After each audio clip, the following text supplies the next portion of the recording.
I'm Ashley Ariano, and I'm taking Culinary 1, and I'm at Redlands East Scott. Class to learn how to take measurements, how to cook basic foods, how to prep foods, and basically know what to do and how to do it. Just everything in general when it comes to the cooking, cleaning area. We basically, obviously, we're just cooking food the whole time.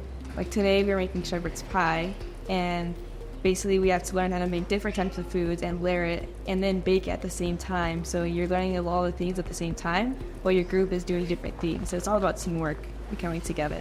And like most of this class is being able to be with my friends and kind of get each person a role and what they need to do so we can all work together to make one thing very successful. This class will definitely help me in the future because me personally, I'm not the type to cook. I'm not the type to want to learn how to cook, but since I'm with my friends and I'm actually learning how to do things, it'll help me in the future when I actually want to cook and have a family of my own.